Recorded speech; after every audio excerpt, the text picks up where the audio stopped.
Bismillahirrahmanirrahim. Assalamualaikum warahmatullahi wabarakatuh. Alhamdulillahirabbil alamin wa bihi nasta'inu ala umur dunya waddin. Wassalatu wassalamu ala asyrafil anbiya'i wal mursalin wa ala alihi wa ashabihi ajma'in amma ba'd. Al-Mukarram sahibul fadilah wal karamah Dr. Tuan Guru Bajang Zainul Mazdi LC MA, Ketua Umum Pengurus Besar Nahdlatul Wathon Diniyah Islamiyah, Gubernur Nusa Tenggara Barat tahun 2008 sampai 2018. Sekaligus beliau sebagai Ketua OIAA, Organisasi Internasional Alumni Al-Azhar Cabang Indonesia, yang menggantikan Profesor Dr. Khairul Shihab yang telah lampau. Yang kedua, Al-Mukarram Shahibul Fadilah wal Karamah Kiai Haji Ahmad Bauddin Nur Salim yang sekarang sedang dalam perjalanan. Yang kami hormati Ketua Umum Pengurus Yayasan Badan Wakaf Universitas Islam Indonesia Dr. Andes Warsono Muhammad MA. Yang kami hormati Rektor Universitas Islam Indonesia Profesor Fathul Wahid ST MSc PhD. Bapak Ibu pejabat struktural di lingkungan Universitas Islam Indonesia dan segenap sivitas akademika Universitas Islam Indonesia, para undangan, tamu, dan Bapak Ibu hadirin yang berbahagia, baik yang menyimak langsung di auditorium Abdul Kahar Muzakir ini maupun yang menyimak melalui channel YouTube Universitas Islam Indonesia. Pesan Bapak Rektor kemarin bahwasanya acara ini akan diselenggarakan live streaming, ya. Kata beliau dunia akhirat gitu kan. Kalau dunia mungkin kami bisa mengupayakan dengan adanya channel YouTube UII, tapi kalau akhirat saya yakin bahwasanya malaikat pencatat amal akan mencatat amal kita semua pada hari ini. Jadi live juga dari akhirat, karena malaikat-malaikat juga akan melihat amal-amal kita untuk ngaji bersama Tuan Guru Bajang Zainul Mazdi dan Gus Baha. Baik, hadirin yang berbahagia, sembari menunggu Gus Baha hadir, Gus Baha rawuh di gedung ini, bahwasanya acara ini sebenarnya sudah lama, yaitu Gus Baha dan TGB ini pengen bertemu sudah sejak lama, ya. Daripada tidak ada fasilitator, maka kami Universitas Islam Indonesia memfasilitasi untuk mempertemukan kedua tokoh tersebut. Ya. Kata beberapa orang, kedua tokoh itu disebut adalah duet maut ahli tafsir Indonesia. Ya. Yang satu TGB sendiri adalah didikan dari Al-Azhar Kairo, ya, S1, S2 sampai S3, butuh waktu sekitar 15 tahun untuk mendapatkan gelar doktor di Universitas Al-Azhar Kairo. Sedangkan Gus Baha sendiri adalah produk lokal, tapi kualitasnya tidak kalah dengan produk dari internasional. Kira-kira seperti itu. Nah, duet maut antara lulusan luar negeri dengan lulusan asli Indonesia. Kedua-duanya sama bergelar TGB, yaitu Tuan Guru Bajang dan Tuan Guru Baha. Nah, seperti itu. Sama-sama TGB. Kemudian kami melaksanakan setelah adanya Omikron itu di bulan April atau di bulan Mei kami sudah mengupayakan untuk bertemunya dua tokoh tersebut, namun ada kenaikan COVID-19 gitu kan, ada Omikron baru sehingga kami mau tidak mau harus ikut dengan regulasi pemerintah, harus ikut dengan apa yang diaturkan oleh pemerintah. Namun sekarang kondisi mulai membaik ya kan, meskipun kalau kita melihat berita masih ada kenaikan yang lain. Kita berharap semoga COVID tidak lagi melanda ke Indonesia. Amin Allahumma amin. Karena kita sudah capek gitu kan, di rumah sudah capek, kemudian di luar rumah juga terbatas juga sudah capek. Ya. Paling tidak dengan adanya acara besar ngaji tafsir Al-Quran di UI ini mungkin sebagai tanda bahwasanya kegiatan-kegiatan di kampus, kegiatan belajar mengajar di kampus sudah akan normal kembali. Amin Allahumma amin. Karena kalau belajar tanpa muwajahah, tanpa bertemu dengan seorang guru mungkin akan mengalami kesulitan terkait dengan transfer ilmu itu sendiri. Para hadirin yang mulia, kami mohon maaf apabila nanti ada kekurangan dalam menyambut Anda semua, karena kami membuka pendaftaran itu mulai 1 hari, belum ada 1 hari, cuman 10 jam, itu sudah 10.000 orang yang mendaftar, artinya sudah kami tutup. Ya, mohon maaf nanti ketika ada yang rawuh ke sini, ada yang hadir ke sini tidak mendapatkan hak-haknya mungkin snack ataupun apapun itu. Ya karena Anda niat ngaji ya mungkin dapat atau enggak dapat ya sudah ikhlas lillahi ta'ala. Kira-kira seperti itu ya. Karena kami sebagai panitia juga punya keterbatasan, ya punya kuota karena maksimal adalah 1.000 orang, itu tidak sampai 24 jam, hanya 8 jam itu sudah terpenuhi kuota tersebut. Maka dengan sangat berat hati kami menutup pendaftaran ngaji tafsir Al-Quran di UI bersama TGB dan Ahmad Baudin Nur Salim. Sejatinya yang awal ini adalah Gus Bahak, namun untuk efisiensi waktu, ya, karena Gus Bahak masih dalam perjalanan, karena hari ini beliau itu mengisi di 3 tempat. Yang pertama itu di Alma-Ata, dekat Krapyak, kemudian di UI, kemudian habis zuhur nanti ada di Ngerukem, ada di Pondok An-Nur Ngerukem. Jadi 1 hari 3 tempat. Nah, kira-kira untuk efisiensi waktu, maka untuk sesi awal ini, pembicara awal akan kami berikan kesempatan kepada Dr. Tuan Guru Bajang Muhammad Zainul Masdi LCMA. Beliau kami harapkan nanti memberikan, karena mohon maaf Tuan Guru, karena kalau Gus Bahak itu kadang tidak suka dengan tematik. Jadi mohon maaf, nanti Guru monggo terserah berbicara seperti apapun, monggo, karena Gus Bahak tidak suka dengan tema. Ya. Jadi kami panitia pun tidak memberikan tema kepada pemateri, tapi kami berharap karena sekarang ini Indonesia terkenal dengan Profesor Dr. Quraish Shihab sebagai ahli tafsir. Nanti selepas beliau mungkin akan muncul tokoh muda itu Muhammad Zainul Masdi sebagai khalifah beliau, sebagai pengganti beliau. Karena ada tafsir Al-Misbah, barangkali nanti ada tafsir versi Tuan Guru Bajang Muhammad Zainul Masdi. Kita doakan bersama supaya muncul tafsir-tafsir itu untuk memperkaya khazanah Islam Nusantara, memperkaya tafsir Nusantara. Baik. Berikutnya adalah sesi pemaparan materi kepada beliau Dr. Tuan Guru Bajang Muhammad Zainul Masdi. Kalau dari panitia Tuan Guru ini diberikan waktu sekitar 30 menit. Tapi monggo, saya tidak ingin ngatur ulama, monggo jenengan untuk mengatur. Silahkan. Bismillahirrahmanirrahim. Bismillahirrahmanirrahim. Assalamualaikum warahmatullahi wabarakatuh. Alhamdulillah. Alhamdulillahilladzi an'ama alaina ni'matal imani wal islam. Segala puji hanya milik Allah yang mengkaruniakan kita nikmat iman wal islam. Wa jama'ana fi hadzal makan fi khairin wa lutfin wa afiyah, dan mengumpulkan kita, mendudukkan kita bersama, menyimpuhkan kita di majelis ini dalam keadaan sehat wal afiat. Wassalatu wassalamu ala sayyidina maulana Muhammad. Salawat dan salam hanya terlimpah sepenuh-penuhnya kepada Nabi yang mulia, Nabi besar Muhammad sallallahu alaihi wasallam, wa huwal qail, dan beliaulah yang mengatakan khairukum man ta'allamal Qur'an wa 'allamah. Sebaik-baik kalian adalah yang belajar Al-Qur'an dan kemudian mengajarkannya. Allahumma sholli wa sallim wa barik alaihi wa ala alihi wa ashabihi wa man tabi'ahudah ila yaumiddin, amma ba'd. Yang sama-sama kita hormati dan kita muliakan guru kita yang sekarang tengah dalam perjalanan, yaitu Al-Mukarram Kiai Haji Bahauddin Nur Salim, ya, Gus Bahak. Tadi katanya TGB, Tuan Guru Bahak, ya. Ya, benar itu, pas, ya. Alhamdulillah. Kita doakan mudah-mudahan beliau yang sedang dalam perjalanan bisa selamat, sehat sampai, dan insya Allah berbagi ilmu dengan kita semua. Bapak Ketua Badan Wakaf yang saya hormati, Bapak Rektor, Bapak-bapak para pembantu Rektor, dan para cerdik cendikia yang ada di belakang saya yang tidak dapat saya sebutkan satu persatu, semua saya hormati, saya takzimi.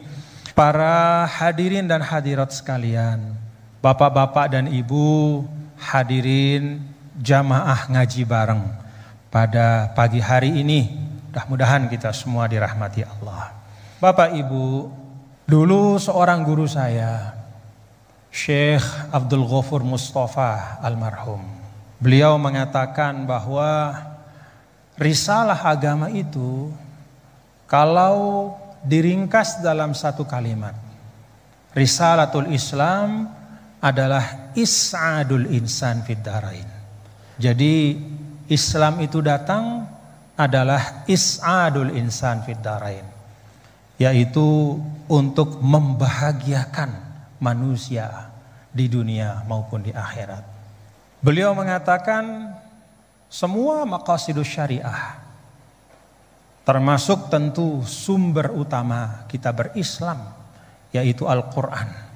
Dan juga hadis atau sunnah Rasulullah Sallallahu Alaihi Wasallam itu dihadirkan oleh Allah dalam ruang kehidupan ini.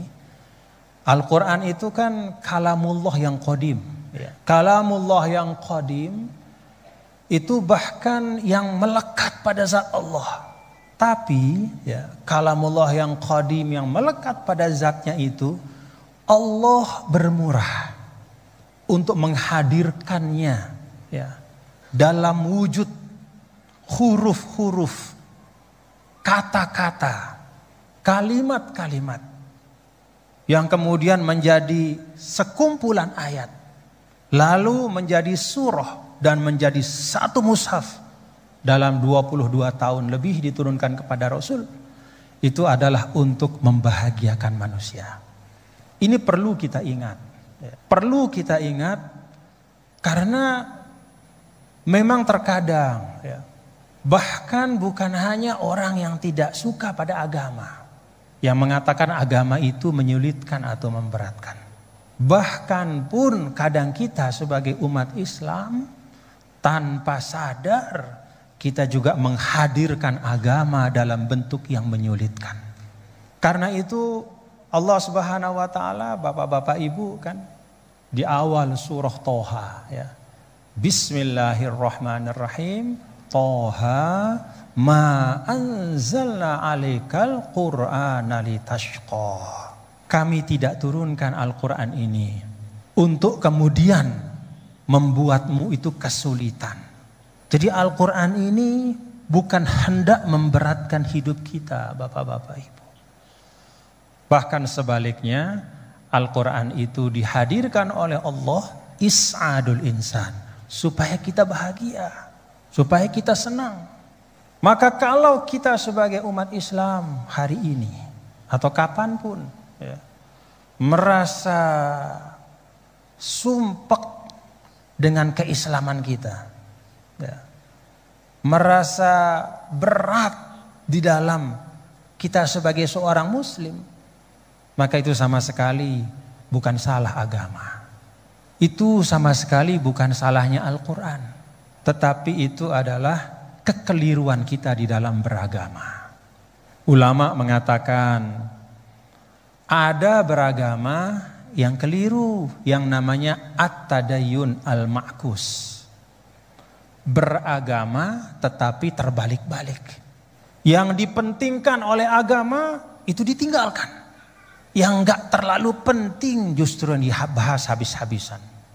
Bahkan yang memudaratkan, yang sama sekali tidak disinggung oleh Al-Quran, itu justru yang dijadikan topik bahasan. Sampai bahkan memenuhi ruang publik. Sedangkan pesan-pesan yang penting dari Al-Quran, ada hal-hal yang membuat kita sumpek di dalam beragama. Kalau ketika kita mendekat kepada agama itu kok rasanya semakin berat gitu ya.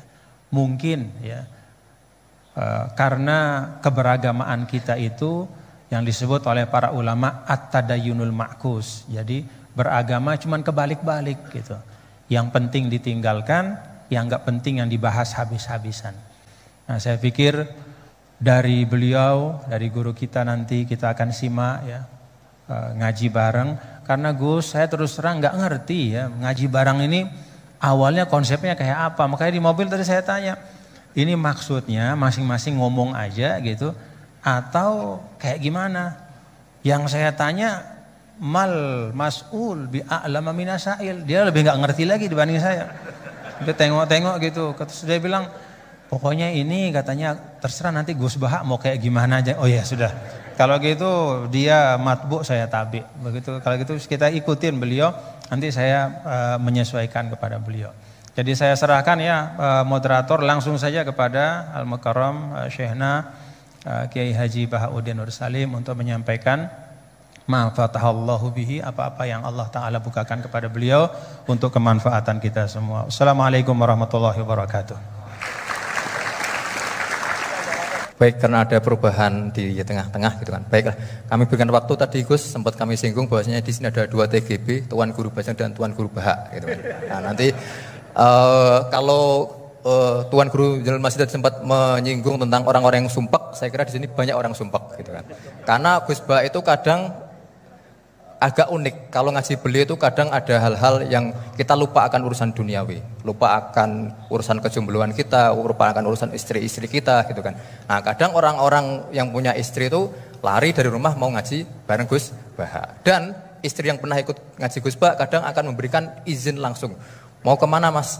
Mau ngaji Gus Bahak, langsung izin keluar dari rumah. Ini seperti itu. Jadi karena tadi bahwa dengan ngaji Gus Bahak tadi bisa menghilangkan sumpek meskipun secara temporer, nanti keluar dari kahar sumpah lagi, nah, seperti itu.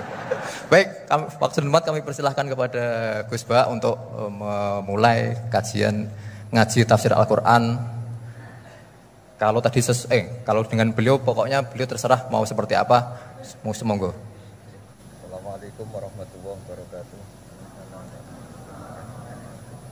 Bismillahirrahmanirrahim. Alhamdulillahirabbil alamin. Wa shalli wa sallim barik ala sayyidina Maulana Muhammadin wa ala alihi washabihi asmain. Alhamdulillah di ngaji bareng juga enggak ngerti polanya juga. Ya, yang terhormat nih wonten Bapak Rektor, wonten Mas Zainul Masdi, wonten Ketua Badan Wakaf Mas Warsono Muhammad sedanten saya hormati. Ini katanya untuk bahagia. Jadi saking pentingnya untuk bahagia itu sampai Allah itu kadang ngendikan hal yang enggak penting, tapi menjadi penting karena untuk bahagia. Jadi kalau Allah tanya Nabi Musa ketika ketemu dipanggil itu, wa ma tilka biyaminika ya Musa, yang kamu bawa itu apa? Padahal ketika dipanggil itu kagetnya bukan main. Misalnya pegawai UI dipanggil rektor itu kagetnya bukan main. Bawaannya rektor itu mesti nyalahkan. Mesti pikirannya orang itu mesti ketua badan wakaf ya sama. Mesti mau negur atau apalah. Nah, bawaan orang dipanggil atasan tuh grogi, maka Allah ngendikan yang rileks. Kamu bawa apa? Gitu. Yang kamu pegang tangan kanan kamu itu apa? Masa Allah tanya sekedar gitu kan karuan. Wong kita manusia aja tahu yang dibawa Musa itu apa tong? Kok Allah malah tanya? Banyak analis, banyak mufassir, banyak ahli hakikat yang berpendapat Allah itu menghilangkan groginya Nabi Musa. Sehingga tanya yang ringan. Jadi saya mohon ini pimpinan di sini juga kalau tanya anak buah yang ringan-ringan. Wes sarapan. Jadi kalau sosokan disiplin itu bukan sunnatullah, saya jamin itu. Apalagi tanya saya, kenapa Gus terlambat? Mulai saya pulang. Tuhan yang Tuhan saja sebaik itu kok rektor sama badan wakaf kok sekeras itu gitu. Jadi ini bukan gojlok supaya jadi orang yang dekat Allah gitu. Jadi ditanya, wa ma tilka biyaminika ya Musa. Kamu bawa apa ke sini? Yang di tangan kanan kamu itu apa? Nabi Musa jawabnya ya lucu ya sederhana. Ini tongkat Gusti. Tak pakai menggembala kambing, tak pakai ini itu. Bisa masih bilang dan lain-lain. Kayak laporan keuangan dulu, kalau susah nerangkan itu dan lain. Terakhir ditutup waliya fiha ma'aribu ukhra, dan masih ada lagi yang lain di depan Allah. Kamu lapor audit di badan wakaf, diterima enggak laporan lain tadi? Ini teman saya lama ini. Saya di UI itu sudah lama, cuma inginnya dikenal Allah, tapi sekarang malah dikenal rektor. Aduh repot agak. Saya dulu dari anak Profesor Zain itu mulai 2000, tahun 2000 dekat sekali dengan saya, sering ke rumah saya, ke kontrakan saya karena diskusi tafsir. Dan saya ikhlas sekali tidak ingin dikenal rektor badan wakaf siapapun, karena keluarga saya itu bapak saya itu wali. Jadi kalau wali itu kepinginnya dikenal Allah, tahu-tahu diturunkan derajatnya disuruh kenal rektor, kenal badan wakaf. Jadi ini ada pemakhlukan. Ya ada pemakhlukan, Turun dulu baru naik. ya. Jadi saya artinya gini, saya di sini itu sohibul bait. Jadi tadi Mas Masdi itu keliru kalau nanti saya ngisi. Saya ini sohibul bait, nanti yang ngisi ini. Maksudnya seperti itu maksudnya. Jadi, karena tuan rumahnya saya Pak Warsono. Ya, ini tamu ya. Tapi ternyata pemakhlukan itu penting. Di dalam ilmu tafsir diantaranya itu dikenal namanya tanazzulatul maula. Allah itu menurunkan martabatnya. Allah sebagai Tuhan tentu tidak pernah menghutang kita, tidak pernah merasa dikasih karena semuanya itu milik Allah. Tapi Allah untuk memotivasi orang amal itu ngendikane Allah, mangzalladzi yuqridu waha qardan hasana. Siapa yang mau menghutangi saya? Allah itu tentu tidak butuh hutang kita, karena kan semua milik kita itu milik Allah. Tapi supaya orang termotivasi amal, merasa superior, merasa heroik, saya mau menghutangi Allah, saya mau menolong Allah. Padahal Allah huwan nasir, Allah ni'mal maula wa ni'man nasir. Tapi Allah mengistilahkan dirinya intan suruwaha, jika kalian menolong Allah. Wahal yahtaju ilan nasri, tentu tidak, Allah tidak butuh pertolongan kita. Tapi itu tanazzulan. Allah yang Tuhan saja menurunkan derajatnya untuk komunikasi dengan manusia. Artinya kalau saya makomnya sudah fana kenal Allah, saya juga ikhlas turun derajat kenal rektor gitu. Jadi itu insya Allah tidak masalah. Ben sampean pernah dengar ilmu hakikat itu memang gitu. Jadi saya ini memang sudah sering cerita ke Pak Fajar, Pak Sadeli, Pak Junaid. Saya ini sudah daftar ingin jadi resi lah. Saya sudah nggak pernah keluar, saya di rumah ngaji. Tapi ngaji kalau ngaji terus ya. Saya belum pernah nggak ngaji. Satu hari minimal ngaji 4 kali. Ngaji fikih yang saya sering itu fikih, karena Mbah Bahasa memang ahli usul fikih. Dulu pertama Profesor Zaini melibatkan saya ini cerita ke Mas Majdi itu gara-gara beliau itu profesornya itu sastra, adab, di Al-Azhar itu adab. Iya, Zaini. Orang tua dari rektor. Iya. Nah karena jurusannya ada, beliau memang pakarnya kalau menghaluskan bahasa. Tapi masalahnya di Quran kan banyak fikih juga, dan beliau cari ahli fikih. Singkat cerita, entah gimana ceritanya Allah yang mempertemukan ketemu saya.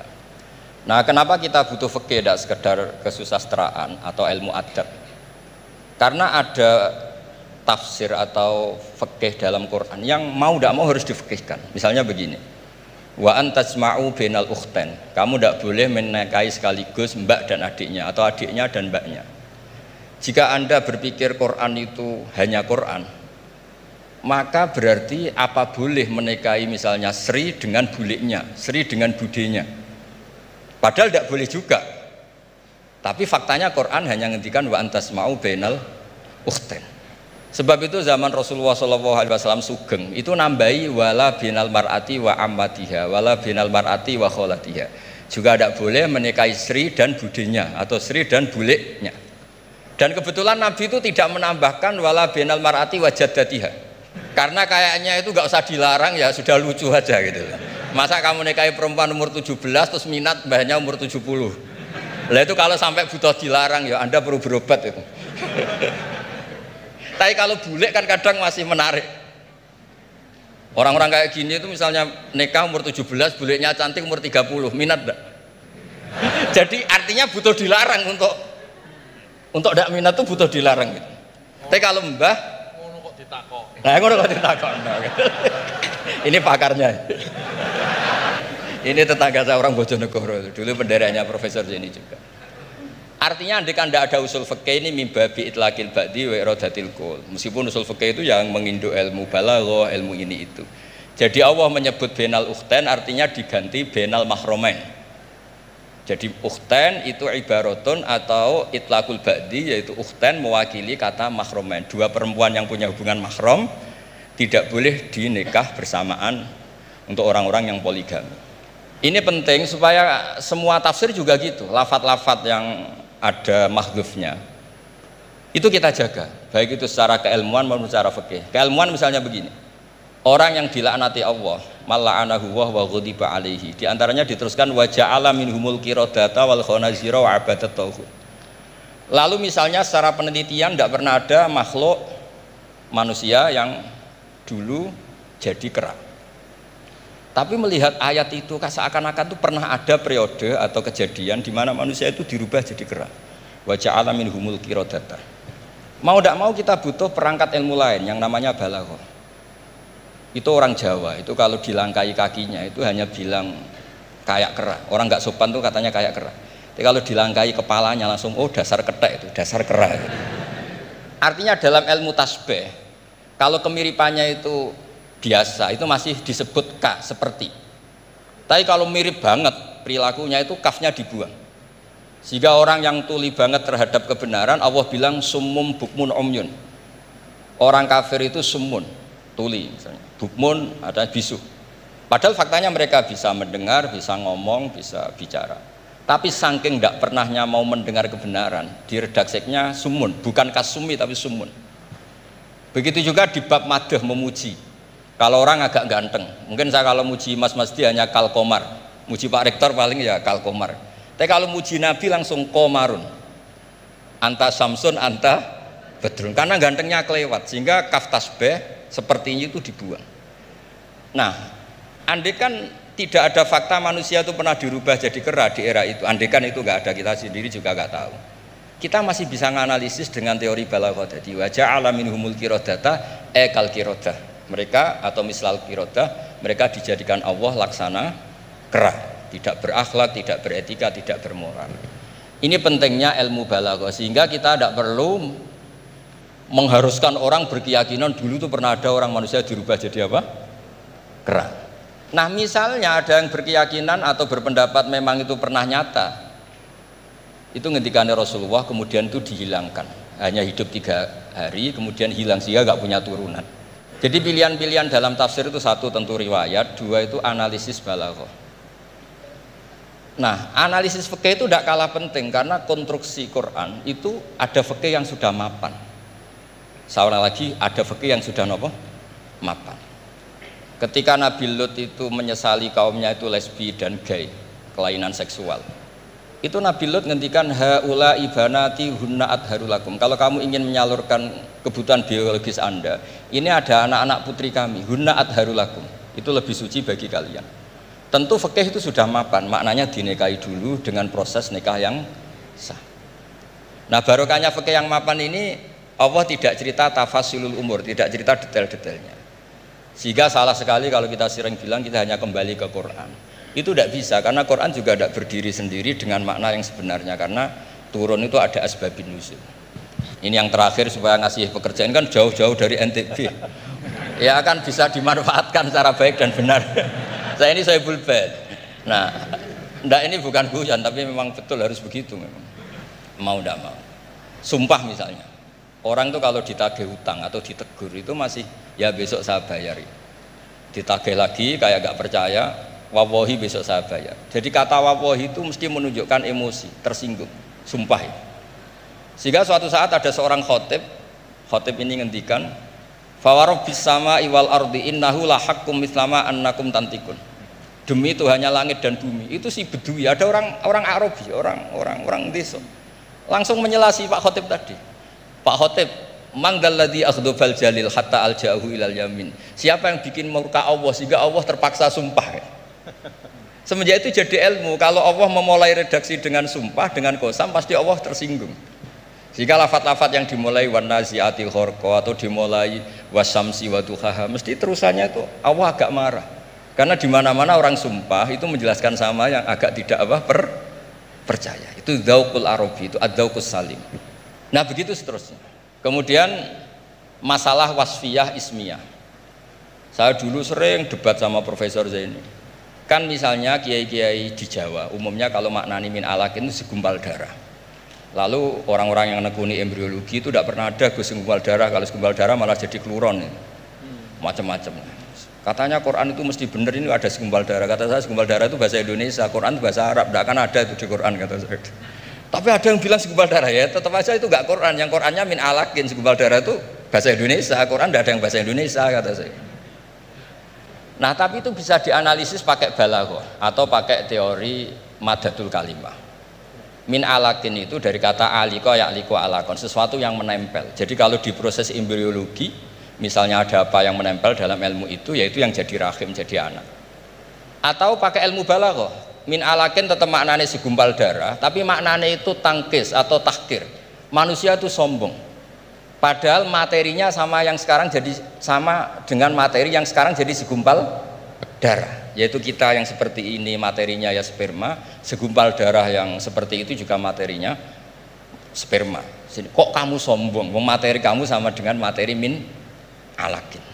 Itu persis dengan adatul Arab kalau sedang mencibir orang yang sombong. Itu kalau orang Arab bilang antal ladzi kharajta min makhrajil bauli marratan, kata orang Arab. Kamu adalah manusia yang keluar dari jalannya kencing 2 kali. Keluar dari penis lelaki ya lewat jalur kencing, keluar dari ibunya juga lewat jalur kencing. Supaya orang enggak sombong itu orang Arab bilang antal ladzi kharajta min makhrajil bauli marratan. Nah, min alakin itu dalam konteks itu karena begitu angkuhnya Abu Jahal, begitu angkuhnya kafir-kafir Quraisy, sampai diingatkan Allah ulang, kamu ini materinya min alakin, sejenis itu mbok yo jangan yatgha.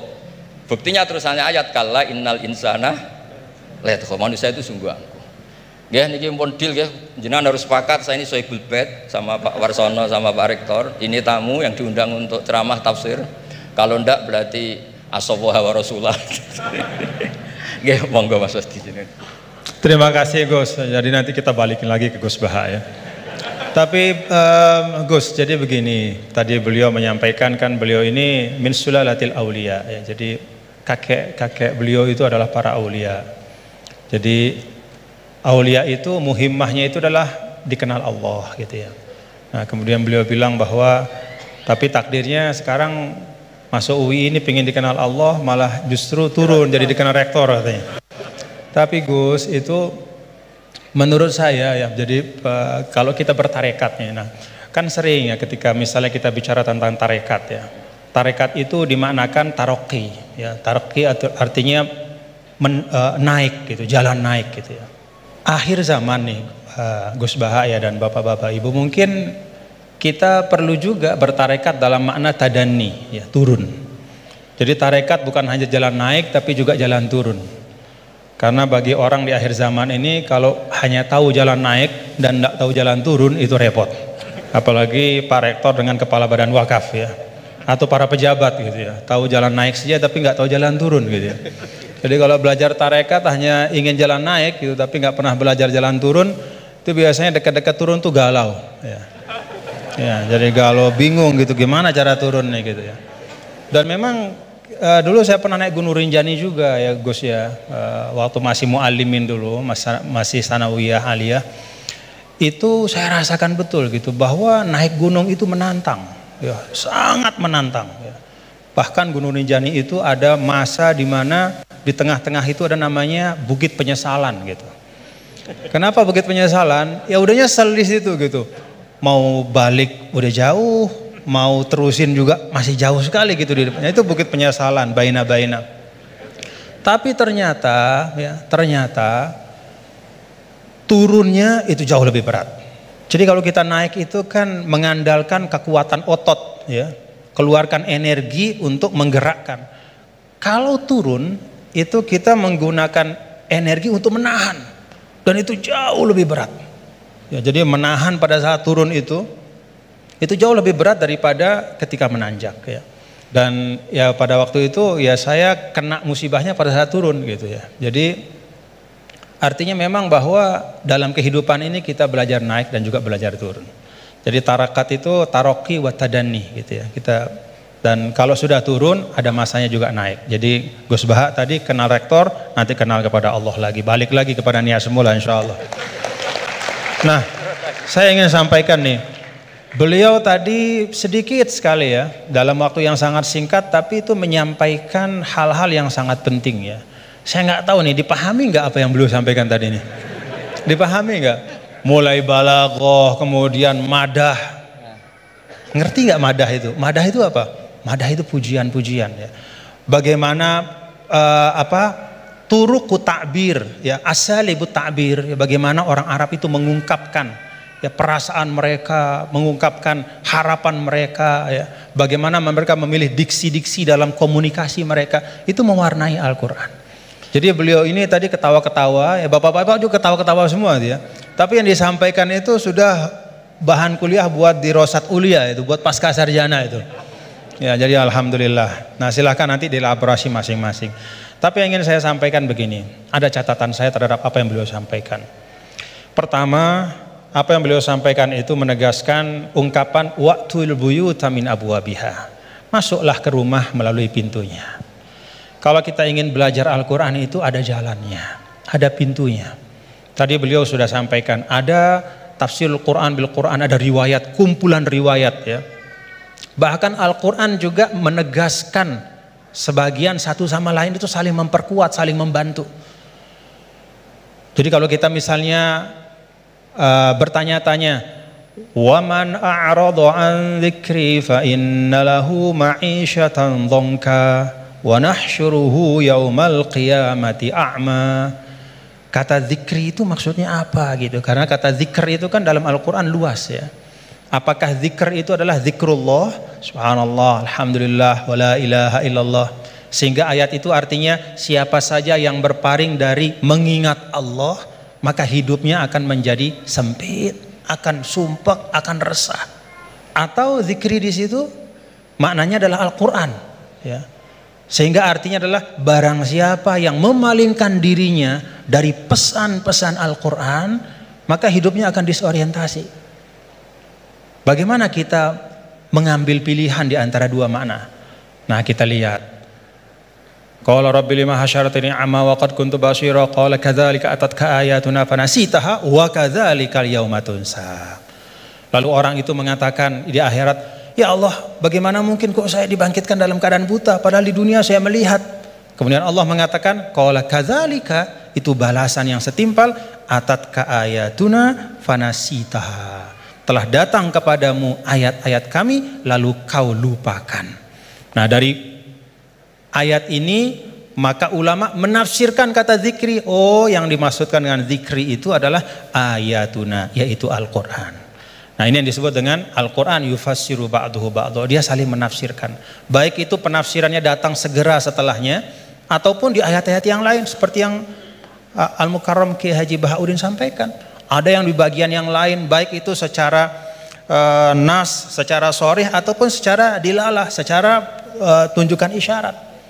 Ketika misalnya Nabi Adam alaihissalam, Allah Ta'ala sampaikan apa? Fatalaqa Adam min rabbih kalimat. Allah Ta'ala memberikan, Adam menerima dari Tuhannya kalimat. Fataba alaih. Dengan sebab kalimat yang dia ucapkan itu, Allah ampuni dosanya, kekeliruannya. Apa kalimat itu? Oh, ada di ayat yang lain. Rabbana zalamna anfusana wa illam taghfir lana wa tarhamna lanakunanna minal khasirin. Itu pintu memahami Al-Quran. Tadi Gus Bah bilang sampaikan, ada pintunya. Baik itu pintunya adalah riwayat-riwayat dari Al-Quran, dari hadis juga beliau sampaikan tadi. Al-Quran gak dibiarkan sendiri oleh Rasul, tapi didatangkan hadis untuk menyempurnakan. Bahkan ketika dulu ada orang ya, yang mengatakan ini bukan zaman sekarang, zaman dulu sekali. Ba'das sahabah, zaman tabi'it tabi'in. Saya lupa, mungkin Gus Bah yang ingat riwayatnya secara persis. Ada yang datang kalau tidak salah kepada Al-A'mash, seorang imam besar namanya Al-A'mash. Lalu orang itu mengatakan, ya imam, kenapa kita capek-capek Anda ajak kami untuk baca hadis? Kenapa Anda ajak kami untuk mendiskusikan hadis panjang-panjang? Bukankah sudah ada Al-Quran di tengah-tengah kita? Ngapain lagi? Apa kata Amash? Ya ahmaq.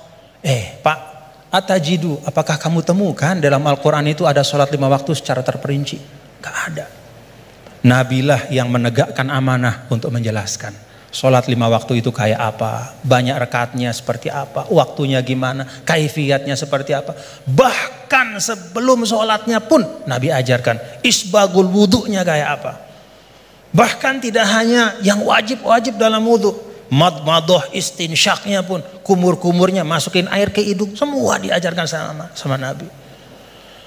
Maka Amash mengatakan, dari sisi ini Al-Quran lebih butuh kepada hadis daripada hadis kepada Al-Quran. Dari sisi bahwa hadis itu menguraikan, menjelaskan, dan menyempurnakan, menambahkan, melengkapi, bahkan yang tidak ada di Al-Quran. Nah, itu pintu memahami Al-Quran. Karena itu tidak boleh dan tidak ada istilahnya namanya ahlul Quran dalam makna bahwa hanya mau Quran saja, nggak mau tahu apa kata hadis. Itu nggak ada istilah dalam Islam. Ilmu yang muktabar selalu Al-Quran bersama dengan hadis Rasulullah SAW. Lalu yang kedua pintunya apa? Ya asbabun nuzul. Tadi juga disinggung selintas oleh guru kita bahwa ada sebab-sebab dari turunnya Al-Quran, ayat-ayat Al-Quran. Yang kalau sebab ini nggak difahami, bisa saja ya dalam beberapa kasus orang salah faham. Dan itu kejadian. Kejadiannya bahkan sekali lagi bukan hari ini, bukan kemarin, tapi dulu pada masa orang-orangnya itu masih berhimpitan, berdempetan dengan Rasulullah SAW. Ada seorang sahabat didatangkan, kalau tidak salah pada masa Sayyidina Umar bin Al-Khattab radhiyallahu anhu. Lalu Dia ditanya, kenapa kok kamu minum minuman keras gitu kan? Dia mengatakan, loh kan saya ini orang beriman, saya kan orang bertakwa. Kan di Al-Quran tuh ada, laisa 'alal ladzina amanu wa 'amilus solihati junahum fima ta'imu idza mattaqaw wa amanu ila akhir ayat. Enggak masalah kalau sudah beriman bertakwa makan minum apapun. Begitu. Kalau ini secara harfiah kita baca ayat itu. Lalu karena dia baca ayat itu saja, dia beranggapan, oh berarti makan minum udah bebas karena sudah beriman bertakwa. Nah saat itulah kemudian diluruskan, ya, diluruskan bahwa ayat ini sabab nuzulnya adalah ketika ada sebagian sahabat yang datang kepada Rasulullah SAW dan bertanya, ya Rasulullah, ada teman-teman kita yang sudah meninggal, mereka syuhada pada saat perang-perang, mereka mati syahid, mereka meninggal sebelum turunnya ayat yang mengharamkan khamr. Bagaimana nasib mereka ya Rasulullah? Padahal mereka meninggal dalam keadaan masih minum khamr. Jadi meninggal ya masih minum karena memang belum turun pengharaman. Maka turunlah ayat ini menjelaskan. Oh, kalau memang orang nggak tahu, belum ada taklif kepada dia, nggak dosa. Nah, sebagian ulama kemudian menarik ayat ini juga ke masa sekarang. Ya, kalau misalnya ada di tempat-tempat tertentu, misalnya ada katakanlah dakwah Islam masuk ke suatu negara, misalnya, lalu para dai itu menyampaikan tentang tauhid, menyampaikan tentang rukun iman. Baru disampaikan tentang rukun iman, rukun Islam, kemudian orang itu dia bersyahadat, dia baru sholat, lalu dia meninggal dalam keadaan dia masih minum khamr. Pada saat belum dijelaskan oleh dai itu bahwa Islam mengharamkan khamr, bagaimana hukumnya dia gitu? Dia masuk orang baik apa gimana? Oh enggak, berarti dia tidak terkena ya kepada kewajiban untuk menjauhkan diri dari khamr karena memang belum dijelaskan. Nah karena itu kita bapak-bapak saudara-saudara kita berlapang-lapang lah seperti yang guru kita sering sampaikan, kita berlapang. Jangankan pada masa sekarang, pada masa dulu saja ketika masa Imam Ghazali, apa kata Imam Ghazali? Ini tentang dakwah. Kata Imam Ghazali, menurut saya ya, ahlur rum ya, orang-orang yang ada di daerah-daerah yang berjauhan, jauh dari pusat Islam. Dan karena itu dia tidak dapat pesan Islam. Dia nggak ngerti Islam itu apa. Atau Islam itu sampai tapi fi wajhin musyawash, bentuknya udah nggak benar. Ya. Disinformasi tentang Islam. Maka kata Imam Ghazali, orang itu menurut saya hukum mereka adalah sama seperti hukum ahlul fatrah. Jadi nggak bisa kita mengatakan misalnya orang, mohon maaf, orang di belahan dunia Skandinavia misalnya di negara-negara yang jauh gitu, kemudian kita hukumkan wah mereka itu adalah orang kafir, mereka itu mukhallat finnar. Belum tentu, kecuali setelah kita pastikan bahwa cahaya Islam sudah sampai dalam bentuk yang sebenarnya dan mereka menolak dengan kesadaran. Itu namanya kufur. Al-juhud, menolak dengan kesadaran. Kalau sesuatu itu nggak sampai, dia mau nolak apa? Atau kalau sesuatu itu sampai tidak dalam bentuk yang benar, dia nggak salah kalau nolak.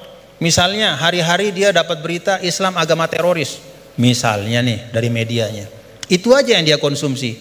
Kita nggak punya dai ke sana karena nggak ada kita yang menguasai bahasa Skandinavia misalnya, nggak ada yang ngerti bahasa Finland, maka kita nggak pergi ke sana. Kita di sini saja di Indonesia, lalu kita hukumkan orang di sana di mana-mana hanya karena dia tidak la ilaha illallah Muhammadur Rasulullah berarti kafirun mukhalladun finnar. Enggak, belum tentu. Kata Imam Ghazali, bisa jadi itu ahlul fatrah.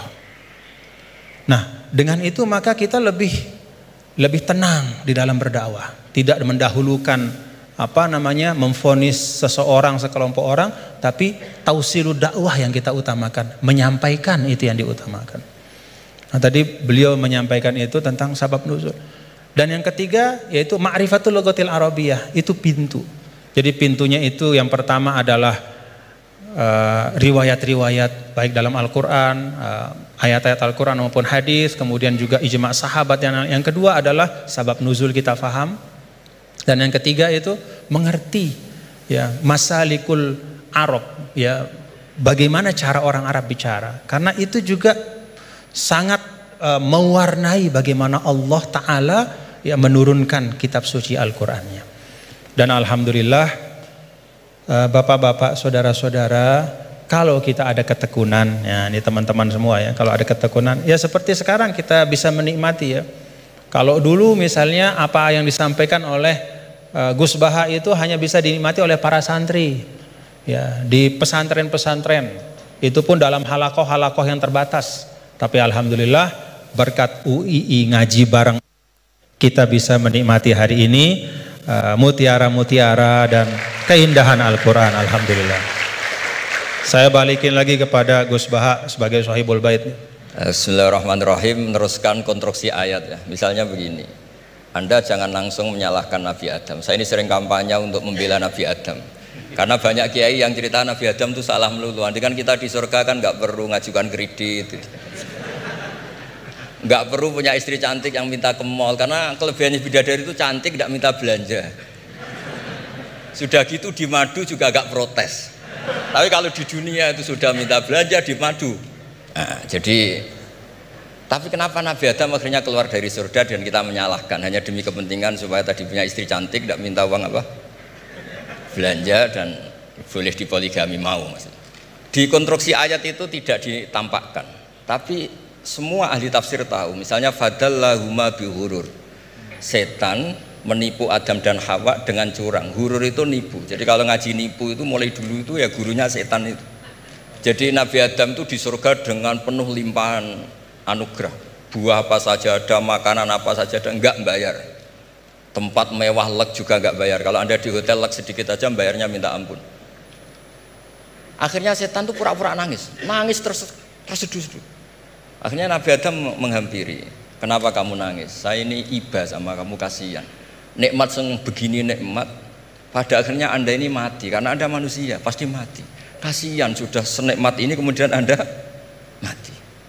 Pura-pura nangis, jadi lama ya nangis, acting itu. Akhirnya Nabi Adam tanya, lalu solusinya gimana?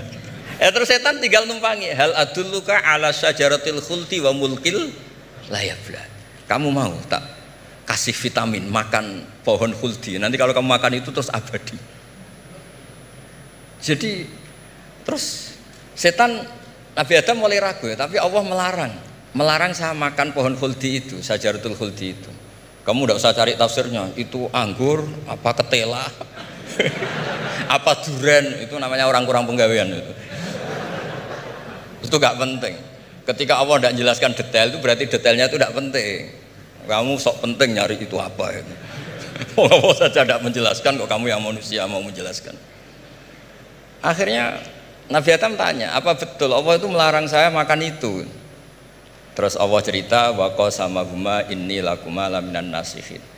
Terus setan itu cerita, demi Allah saya tahu info terbaru bahwa sekarang nggak apa-apa. Jadi hukum terbaru itu. Singkat cerita Nabi Adam makan. Ketika makan, berarti setan salah karena menipu Nabi Adam, Adam salah karena makan pohon khuldi tadi. Apa yang terjadi? Allah manggil Nabi Adam. Adam, kenapa kamu makan itu? Bukankah pohon-pohon yang lain, buah-buah yang lain itu cukup? Kenapa kamu makan yang saya larang itu? Terus jawab Nabi Adam ini yang unik, yang kita harus bela Nabi Adam ila yaumil qiyamah. Wa izzatika ya Rabbi ma adzunnu anna ahadan yahlifu bika kadiban. Demi kehormatanmu ya Allah, ketika engkau disebut oleh setan, saya tidak pernah mengira ada orang berani mencatut nama engkau kemudian dia bohong. Loh, ini contohnya Pak Fajar ini tuh.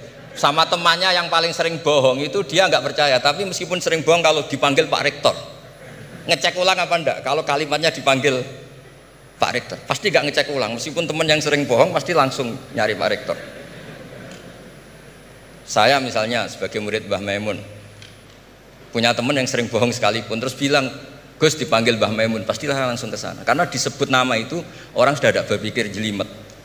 Ketika engkau disebut ya Allah, saya tidak pernah ngira ada orang mencatat nama engkau kemudian dia bohong, sehingga Allah itu haru sama Nabi Adam. Makanya Nabi Adam itu diusir. Ini meneruskan ayat yang dibaca Mas Masjid tadi, diusir tapi disangoni. Dam, secara prosedur hukum kamu harus saya usir karena kamu melanggar, tapi tak sangoni. Lucu kan? Tak sangoni. Kamu baca ini ya. jadi unik. Makanya ayatnya fatalaqqa Adamu mir Rabbi. Bukan kreasinya Nabi Adam. Kalimat itu bukan kreasi Nabi Adam, tapi hadiah sama Allah. Ini kamu secara laturan tak usir, tapi tak sangoni, ini dibaca nanti. Tapi Nabi Iblis tidak disangoni. Karena memang dia penipu betul. Sudah gitu akting pura-pura nangis, pura-pura ini itu. Jadi benar-benar penipu ulung.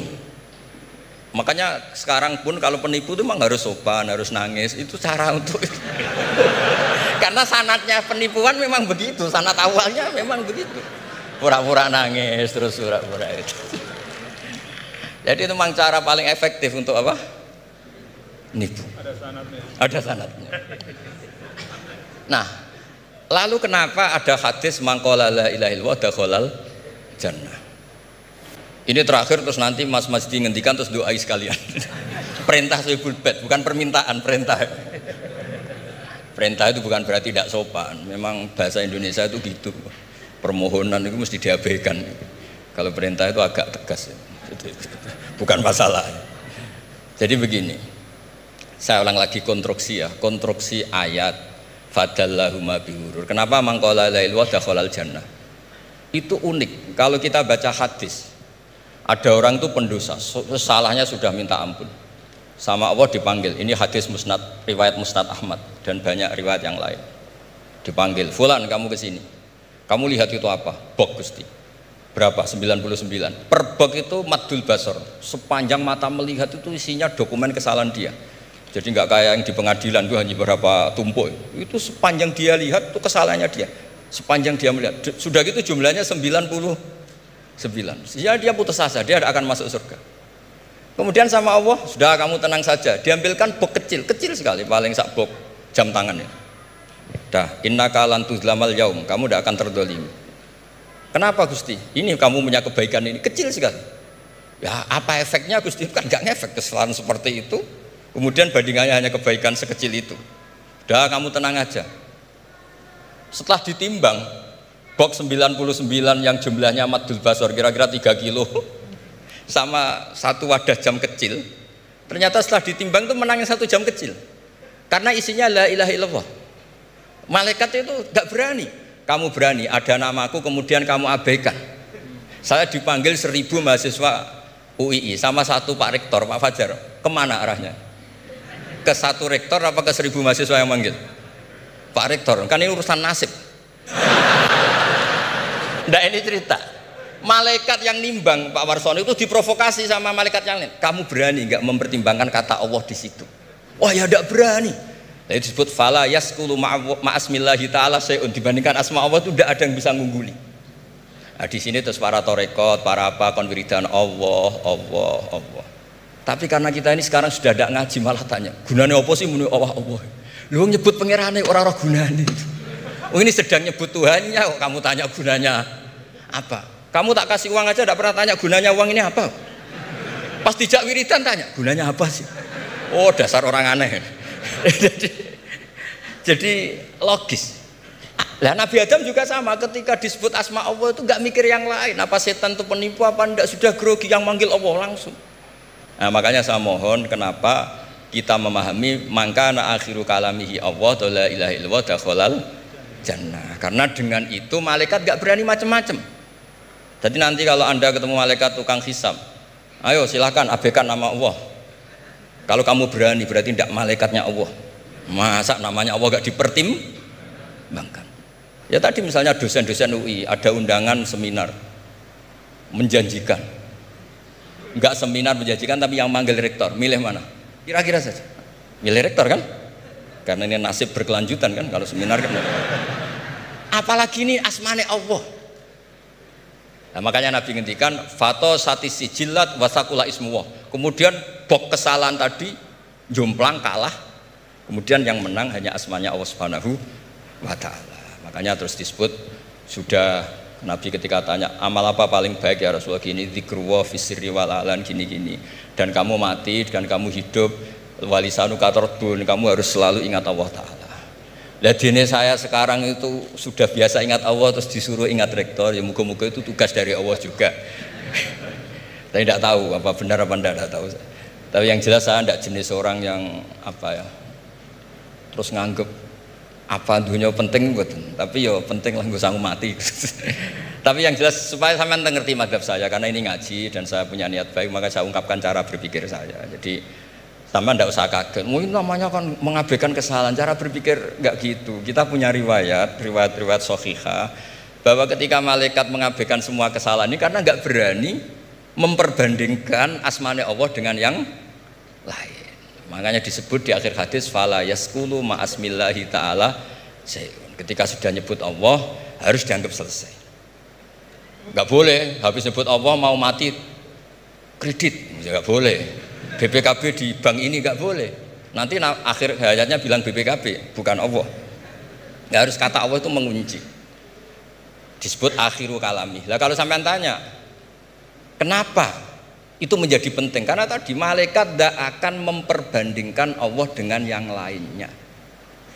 Makanya ketika ulama-ulama sufi, kalau kamu habis salah istighfar, nanti di sohifah kamu akan ditulis habis salah. Terus di belakang ditulis, tapi setelah itu dia bilang astagfirullahaladzim. Nanti malaikat tinggal aja kamu teror. Kamu mempertimbangkan Allah apa yang itu? Ini tak ajarin. Kalau tepak ya kamu didengar, kalau tidak malah digebuki. Tidak tahu saya. Tapi itu ijazah resmi ini hari ini. Hadisnya akurat. Ijazah. Nggih ngoten mawon kok nak kesuwen kepinteran nyanyi kula. Assalamualaikum warahmatullahi wabarakatuh. Terima kasih karena saya diminta untuk mengakhiri. Ya, saya ingin menyampaikan dua hal saja. Pertama, saya garis bawahi yang beliau sampaikan baru, bahwa kalau Allah tidak berepot-repot ya dan tidak mendetil-detilkan sesuatu, ya berarti itu tidak terlalu perlulah ya. Jadi jangan kita sok merepot-repotkan diri ya mendetil-detilkan sesuatu yang Allah Ta'ala justru tidak detilkan. Nah artinya apa? Ya memang letakkan sesuatu pada tempatnya, dan itu menurut saya juga yang sering beliau sampaikan ya, bahwa dengan meletakkan sesuatu pada tempatnya itulah menjadi asas kebahagiaan ya. Jadi kalau kita tahu menempatkan sesuatu pada tempatnya, ya kita akan lapang-lapang saja ya menyikapi nikmat, musibah dan segala macam. Nah kalau kita lihat nih, pertanyaannya apa sih yang dipentingkan oleh Allah dalam Al-Quran ya. Kalau kita lihat ya tentu Allah Ta'ala yang maha tahu apa-apa yang paling penting, yang paling utama ya, pokok-pokok akidah, kemudian pokok-pokok ritual ibadah. Tapi kalau kita menggunakan pendekatan kuantitatif ya, salah satu yang sangat dipentingkan oleh Allah dalam Al-Quran adalah ranah muamalah. Jadi ranah muamalah itu luar biasa dipentingkan oleh Allah dalam Al-Quran. Ya kalau kita lihat misalnya dari sisi panjang pendeknya ayat saja, 282 Al-Baqarah itu ayat paling panjang dalam Al-Quran adalah tentang transaksi hutang piutang. Ya itu muamalah. Dan salah kalau kita misalnya menanggapi atau mempersepsi bahwa urusan utang piutang itu urusan dunia belaka. Enggak. Ya buktinya Gus Bah tadi nyampaikan beberapa hal tentang utang piutang dalam ngaji barang ini. Berarti sesuatu yang penting. Nah dalam ayat itu juga disampaikan di akhir ayat tentang hutang piutang itu apa? Wattaqullah wa yu'allimukumullah. Wattaqullah wa yu'allimukumullah. Jadi bahwa muamalahmu, transaksi keuanganmu, hutang piutangmu, hal ihwal tentang keuangan itu menyangkut takwa juga gitu. Itu menyangkut takwa juga. Itu bagian dari ekspresi bertakwa kita. Hutang yang benar, menulis dengan baik, membayarnya juga dengan baik, berhutangnya pun kalau memang betul-betul butuh dan seterusnya. Dan banyak lagi di dalam Al-Quran ayat tentang muamalah. Nah saya sering sampaikan ya, bapak-bapak saudara, kalau kita misalnya menggunakan pembagian yang walaupun kita bisa perdebatkan lah ya tentang validitasnya 100%, tapi ada pembagian yang sederhana oleh para ulama. Pertama, dalam Islam itu ada disebut dengan ruang akidah ya. Yang kedua ruang ritual ibadah, dan yang ketiga adalah ruang muamalah. Semuanya itu tentu dalam makna semuanya hidup adalah ibadah, tapi kalau dibagi ruang akidah itu terkait dengan rukun-rukun iman kita, keyakinan-keyakinan pokok. Itu sifatnya tauqifi, nggak boleh dikreasikan. Jadi apa yang Allah Ta'ala sampaikan, yang berikan ya seperti tadi disangoni Nabi Adam, fatalaqa Adam berkalimatin fataba alaih. Ya Rabbana zolamna, ya itu sudah sangon dari Allah. Ya iman itu ya kayak begitu. Kita disangoni, diberikan, ditegaskan, dibatasi. Lalu ritual ibadah juga sama, sifatnya tauqifi. Nah, pada saat muamalah itu sifatnya beda. Sifatnya itu ijtihadi ibada'i. Jadi sifatnya itu kita dikasih prinsip oleh Allah, ruang muamalah kehidupan ini, namanya sosial, politik, budaya, ekonomi, ya, kita diberikan prinsip, tetapi perinciannya itu diserahkan kepada kita. Bagaimana kita memprosesnya supaya bisa menghadirkan kemanfaatan dan kemaslahatan untuk semua tanpa menghilangkan prinsip-prinsip itu. Nah, jadi kalau kita dalam konteks misalnya yang beliau sampaikan tadi, ya semua hal-hal yang ada ini selain daripada akidah dan ritual ibadah itu kan muamalah. Maka prinsipnya adalah kita saling melengkapi gitu. Dan saling mengisi dalam kebaikan. Nah, kemudian yang kedua, yang terakhir, ulama juga mengatakan begini. Ketika kita belajar Al-Quran, maka kita juga belajar tentang lawazimul makna atau lawazimul faham. Ada satu kefahaman dari ayat. Nah, konsekuensi dari kefahaman itu apa? Ya, nah, itu beliau tadi juga sudah sampaikan berulang kali. Kalau kita misalnya, ini satu ilustrasi saja. Ya ayyuhalladzina amanu idza qumtum ilas salati faghsilu wujuhakum wa aydiyakum ilal marafiq wamsahu bi ru'usikum wa arjulakum ila akhiril ayah. Wahai orang beriman, kalau ingin masuk ke dalam solat, hendak solat, maka ambil air wudu. Basuhlah muka dan seterusnya sampai akhir ayat. Secara fikih, ya, tadi beliau sering mengajarkan kita, secara fikih ini tentang kewajiban kita berwudu dengan prosesinya. Tapi ada lawazim dari ayat ini. Apa lawazim dari ayat ini? Kalau kita bicara wudu, kita bicara sumber daya air. Kita bicara tentang wudu, kita bicara tentang ekosistem kehidupan. Gak ada wudu tanpa air. Kalau wudu tanpa air tayamum namanya. Ada wudu tanpa air. Maka apa arti lawazim dari ayat ini? Jaga sumber daya air itu. Kalau dalam konteks misalnya pasal 33 Undang-Undang Dasar 1945, apa katanya, sumber daya alam dan semua yang menyangkut hajat hidup orang banyak dikuasai oleh negara, itu juga bagian dari lawazim makna ayat ini. Dalam arti apa? Negara, kita semua secara kolektif, ayo kita jaga sumber daya air, tidak boleh dimiliki hanya oleh sekelompok kecil saja sehingga orang kesulitan untuk memanfaatkannya. Dan pada ujungnya jangan-jangan nanti bisa orang kesulitan untuk menegakkan sholat karena nggak bisa wudhu, karena sumber daya air itu dikooptasi oleh kelompok tertentu misalnya. Itu lawazimul ayat. Ketika Allah Ta'ala misalnya, ya ayyuhalladzina amanu idza nudiya lis-salati min yaumil jumu'ati fas'au ila dzikrillah wa dzarul bai'. Wahai orang-orang beriman, kalau udah waktunya Jumatan itu, maka segera datang ke masjid, tinggalkan perdagangan. Apa lawazim dari ayat ini? Kata para ulama, lawazim dari ayat ini adalah ya bahwa Allah tidak akan bicara tentang perdagangan.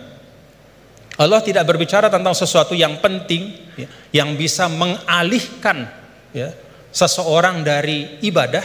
Ya, kan di sini diletakkan orang kalau terlalu cinta berdagang, maka dia nggak mau ninggalin bisnisnya untuk sholat gitu. Karena time is money. Bagi dia 5 menit ketika sholat itu kalau udah transaksi entah berapa duit misalnya gitu. Nah, ada lawazim dari ayat ini kata para ulama bahwa ya perdagangan harus diisi oleh orang-orang gitu, yang tidak hanya memikirkan profit sementara di dunia, tapi dia juga memikirkan fungsi spiritual dari harta itu. Siapa itu? Ya orang beriman. Dengan kata lain ya orang Islam disuruh untuk aktif dalam berdagang.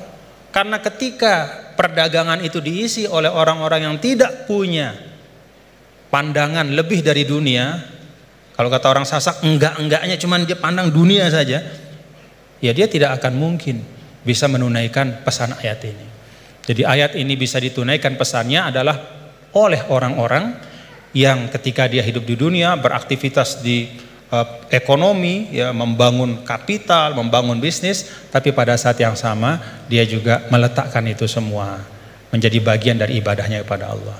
Jadi ayatnya tentang ibadah sholat Jumat, tapi pesannya di sana adalah isi ruang bisnis itu, ikhtiarkan supaya ruang-ruang ekonomi itu terisi oleh orang-orang yang ngerti bahwa dunia ini adalah jalan untuk mencari kebahagiaan yang lebih hakiki, yaitu di sisi Allah Ta'ala. Jadi itu dua hal yang mungkin saya ambil dari beliau tadi kita pentingkan apa yang memang penting, dan yang kedua kita pahami ayat itu tidak hanya dari sisi teksnya tapi dari konsekuensinya di dalam kehidupan kita. Terakhir bicara tentang sanad. Nah, saya ada satu hal, kalau saya pertama kali saya ketemu sama Gus Baha, ya, melihat beliau, ya, ada nggak bapak-bapak, saudara-saudara melihat dari beliau yang beda? Ciri khasnya beliau itu gini. Tapi hari ini ikroman li rektor, jadi rambut gak kelihatan beliau. Alhamdulillah. Nah, karena beliau ini adalah keturunan dari aulia, dari Lasem ya, dan salah seorang dari masyayikh di Lasem itu adalah sahabat dari kakek kami dulu, Mbah Maksum Lasem. Ya, beliau bersahabat dengan Nini Ida Maulana Syekh Tuan Guru Kiai Haji Muhammad Zainuddin Abdul Majid. Itu biasanya perilaku Lasem itu ada sanatnya, gitu ya. Jadi saya lagi mikir-mikir, ini naruh topi begini tuh ada sanatnya nggak boleh? Nah, kita mau tahu dari beliau, ya. Ala kulli hal, bapak-bapak saudara, terima kasih Gus atas ilmu-ilmunya dan silaturahim kita pada pagi hari ini. Mudah-mudahan bisa terus bersilaturahim dalam kebaikan, dan kita doakan beliau selalu disehatkan, diafiatkan oleh Allah Subhanahu wa taala. Ya, cara gampang buat kita mendoakan diri kita itu doain orang lain, ya. Itu resep yang paling gampang. Jadi kalau kita doain diri kita ini kan belum tentu terkabul. Tapi kalau kita doakan orang, malaikat yang mengaminkan doa kita dan mengatakan untukmu seperti yang kau doakan. Jadi kalau resep supaya dapat sesuatu, doakan orang lain dengan sesuatu itu. Kita doakan mudah-mudahan Gus Baha sehat walafiat dan kita semua diberkahi Allah Ta'ala. Wallahul muwaffiq wal hadi ila sabilir rasyad wa huwal muwaffiq ila aqwamit thariq. Lunas maaf apabila banyak khilafan, kekeliruan. Assalamualaikum warahmatullahi wabarakatuh.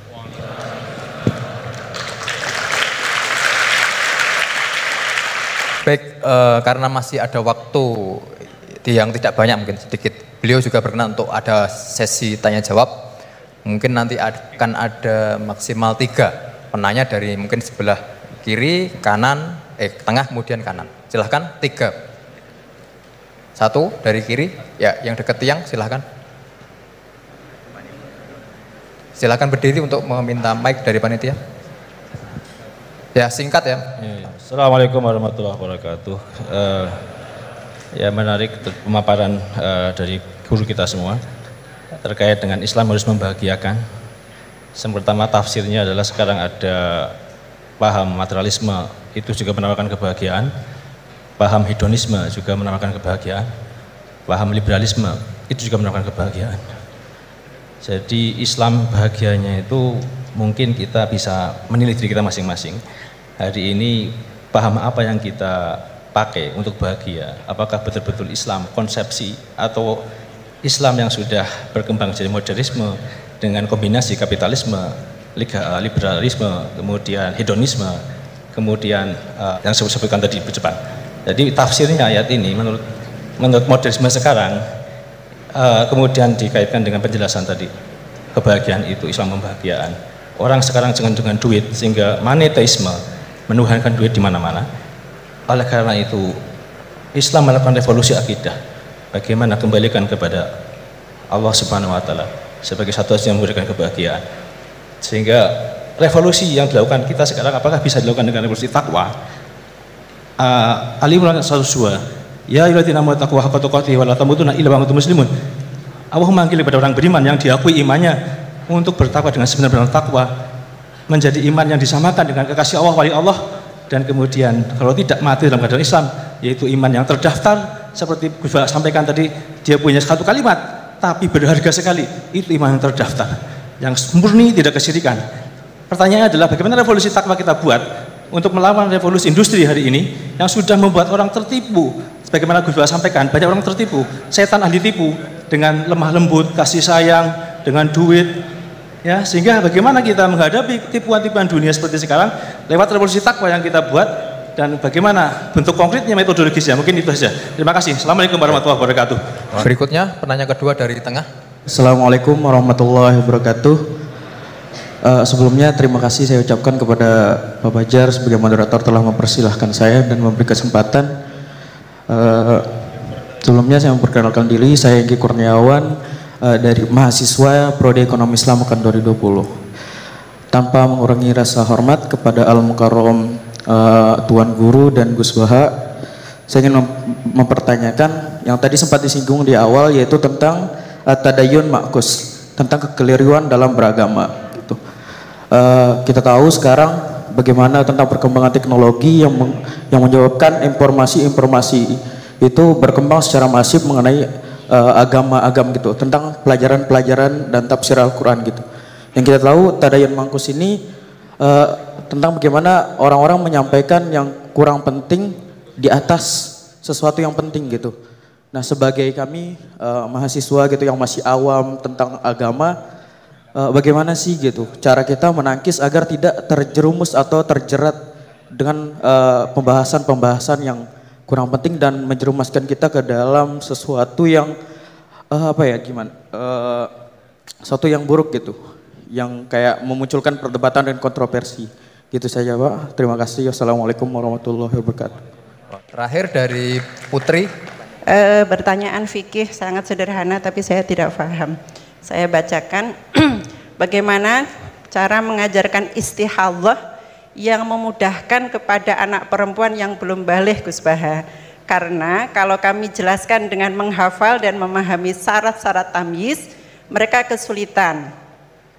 Dan kalau perempuan tadi sudah paham belajar istihadhah tanpa memahami tamyiz, apakah selanjutnya perempuan tersebut harus belajar istihadhah dengan memahami syarat-syarat tamyiz? Sampun. 3 penanya.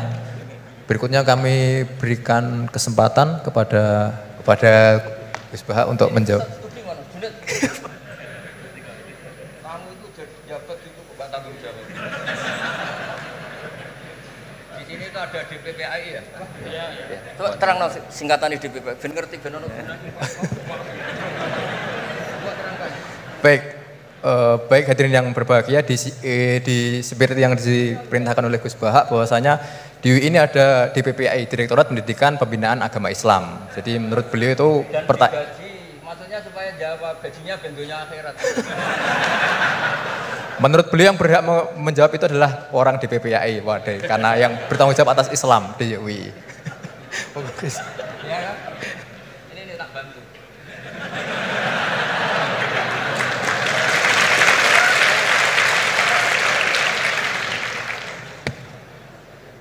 Jadi harusnya kan sudah tugas, mandat, ada SK-nya, ada fasilitasnya. Kalau gaji itu kayaknya kasar fasilitasnya. Jadi harusnya yang jawab itu ya ketua DPPA, iya.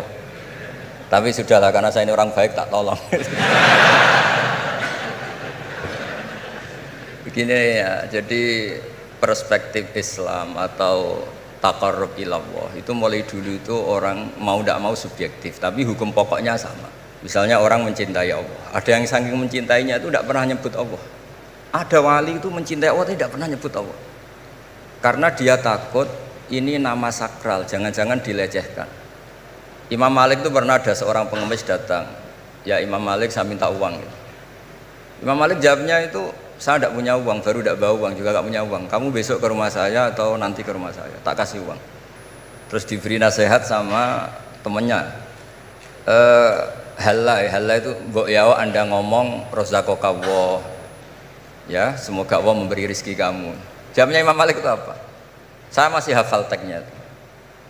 Fa'ana ujillu ismallahi ta'ala an askura indaman yakrohu sama'ahu. Ada yang baca sima'ahu walau dimna jumlatin. Saya tidak mau nyebut nama Allah pada orang yang nggak suka nama itu, meskipun tuh hanya secara eksplisit. Artinya kalau dongakno serang di duit, jaluk duit kayak donga kira-kira itu. Wong saya mintanya uang kok dikasih apa? Doa. Jadi kadang-kadang orang cara mencintai Allah itu, lah ya bagi pengemis tadi rozaqakallah itu maknanya kan nggak mau memberi kan? Doa tadi kan disimpulkan nggak mau memberi. Sama seperti kita di Jawa ada keponakan misalnya mau mondok pamit padenya, kata padenya ya wis le tak sangoni selamat, ya sudah tak sangoni selamat. Selamat ndonga tok gak modal agak tunggale. Berdoa saja tanpa modal. Nah, Sayyidina Umar radhiyallahu anhu itu diantaranya orang yang meriwayatkan hadis Inna wa ta'ala kallafani an asrifa an du'a. Allah memaksa saya, menugaskan saya supaya tidak semuanya itu dikonsultasikan kepada Allah Subhanahu wa ta'ala. Sehingga banyak kiai kalau ada orang potongan rai mustajab, wajahnya itu tidak meyakinkan mustajab doanya. Iya saya ini miskin, utang saya banyak, nggak akan dijazahi disuruh doa atau duha atau baca waqiah. Karena sekali itu dipraktekkan dan kita tahu potongan gak mandi, itu nanti nyalahkan institusi doa. Jute saya duha juga tetap miskin, saya doa juga tetap miskin. Daripada Allah disalahin mendingan pon sing kerja tenanan. Sayyidina Umar ketika ada orang minta uang dan minta doa, kamu harus kerja yang serius. Fa innas sama ala tumtiru daban, langit tidak akan menghujankan apa? Emas. Jadi di mana-mana mencintai itu ekspresinya macam-macam. Ada ulama yang saking senangnya umatnya Nabi senang silaturahim. Ada ulama yang saking senangnya umat Nabi gak suka silaturahim dengan arti berkunjung karena itu dianggap mengganggu. Teman kita punya anak, punya istri, kadang pas harmonis kita datang terganggu. Wong saya pernah dolan di orang, pas tukaran sama istrinya, itu berhenti dulu ada Gus Pak, nanti teruskan. Ternyata orang tengkar itu diganggu juga gak suka. Jadi tiket, cek, ono Gus Pak, kok terus no. Jadi ternyata orang bertengkar juga gak mau diganggu. Setelah itu tak tanya, tadi diteruskan tengkar aja, materinya lupa. Materi untuk nyerang istrinya lupa. Nah begitu juga zaman Rasulullah SAW. Banyak sahabat yang saking senengnya Nabi sering sowan istifadah. Ada yang saking senengnya Nabi nggak sowan, takut ganggu. Nabi punya keluarga, punya anak, punya istri. Ada yang saking senengnya Nabi kalau ketemu Nabi itu melihat wajahnya sampai dia tahu detail wajah Nabi kayak apa, rambutnya kayak apa. Ada juga yang sama sekali ditanya, sifli wajah Rasulullah, tolong ceritakan ke saya wajah Nabi itu kayak apa. Saya tidak pernah melihat wajahnya Nabi. Loh, ada ini sahabat masa tidak melihat wajahnya Nabi. Ijlalan rasa kalau ketemu beliau itu hormat sekali sampai gak berani menatap mukanya. Sama-sama seneng tapi ekspresinya beda. Saya kalau ngaji usul fikih di pondok saya sering cerita fal yukrim dhaifahu fal yukrim jarahu, itu Islam hanya memerintahkan ikram, memuliakan, tapi prakteknya beda-beda. Di kampung kamu ketemu tetangga tidak tanya itu sombong, tapi kalau di kota ketemu tetangga tanya namanya kepo, dianggap ganggu privasi. Sama-sama maknanya ikram. Ibnu Abbas itu kalau sholat cepatnya bukan main, katanya seneng Allah munajat, lah kok seneng cepat berarti gak begitu seneng.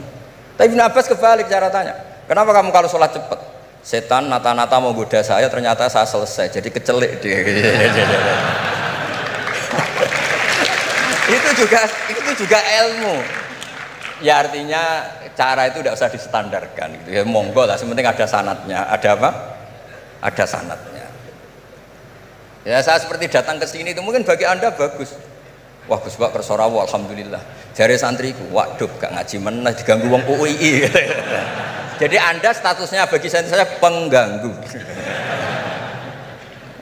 Nah itu juga yang terjadi di tafsir wasab atin idza roja'tum.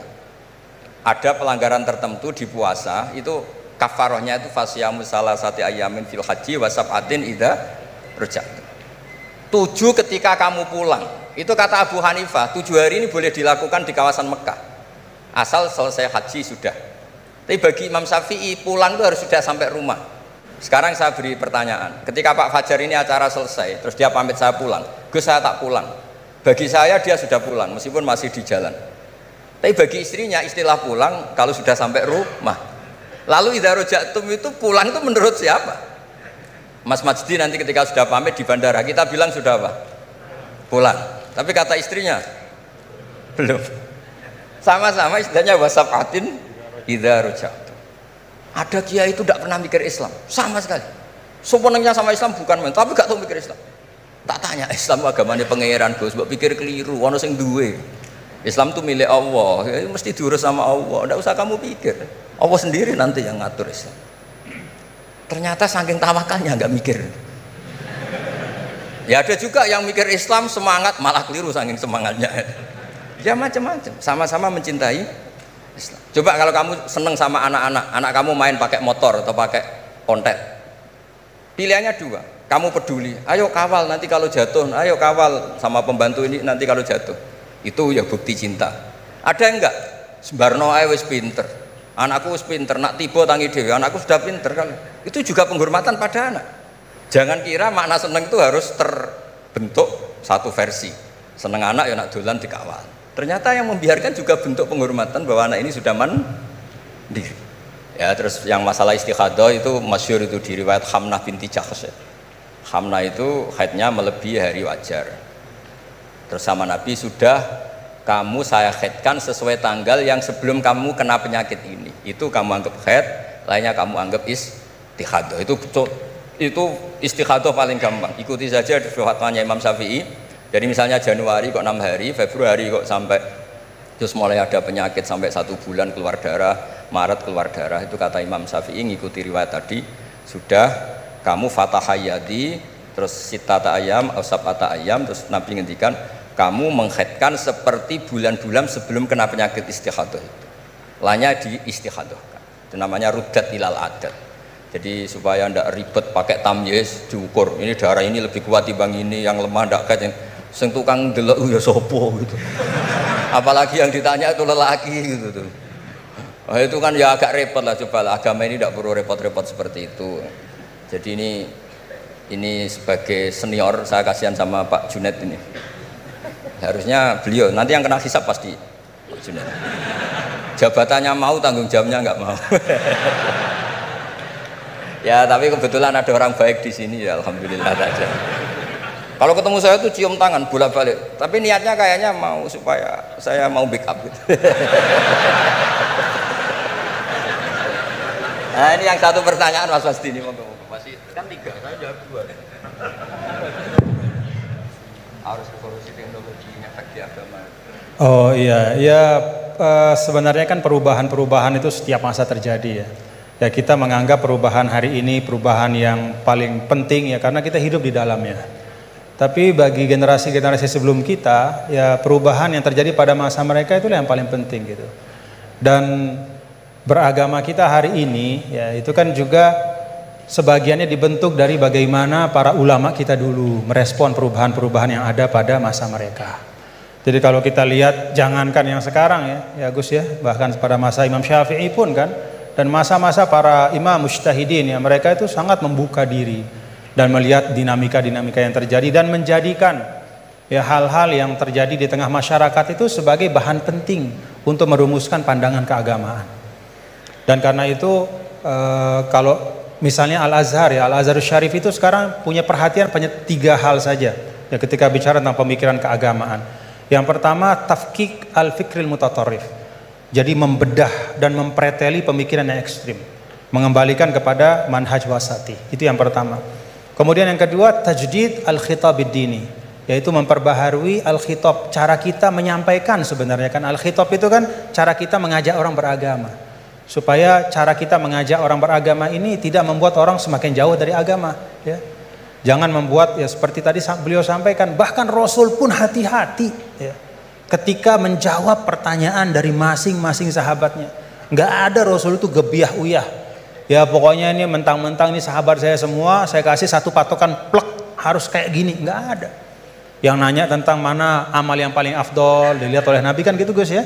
Dilihat kira-kira oh ini ternyata orang yang kaya misalnya, oh amal afdal itu paling banyak adalah berinfak, paling bagus. Dilihat kayak begini keadaannya macam-macam disesuaikan sesuai dengan mukhatabin. Itu Rasul ya, para sahabat juga begitu. Artinya apa? Beragama itu adalah sesuatu yang hidup. Tadayun itu ya taharruk, bergerak terus ya. Nah tadi disampaikan bagaimana cara kita merespon dalam situasi yang berubah seperti ini.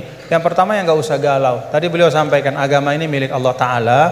Jadi kita jangan menggalaukan diri kita, menganggap diri kita lebih penting ya.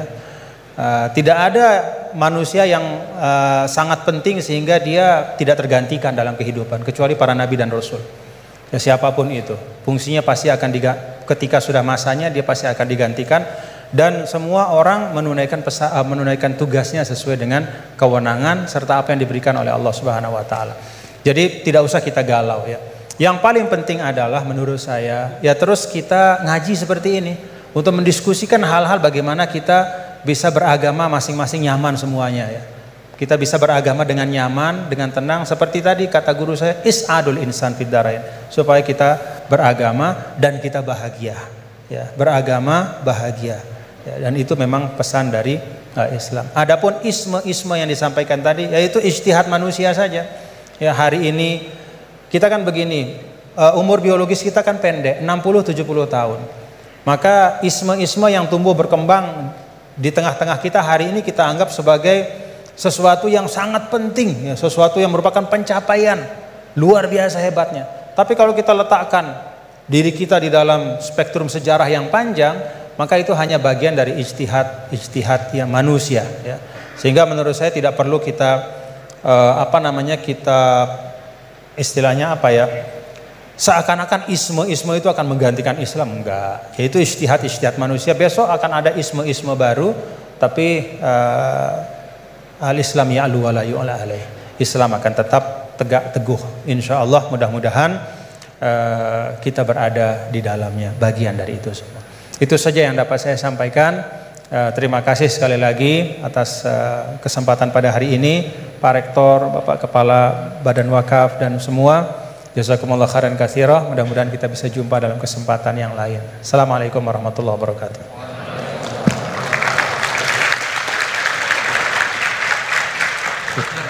Baik, sampailah kita di penghujung acara kita pada siang hari ini. Saya sebagai moderator, karena ini adalah ngaji, jadi sesuai aturan Gus Baha tidak ada kesimpulan. Jadi kalau Anda semua belum paham acara hari ini, siang hari ini, silahkan kunjungi YouTube UI Yogyakarta. Anda klik, kemudian Anda putar. Belum paham, putar lagi dan putar lagi. Ya seperti itu, karena ini adalah sifatnya adalah ngaji bersama. Baik, apabila ada kesalahan dari kami selaku moderator, saya mohon maaf. Assalamualaikum warahmatullahi wabarakatuh.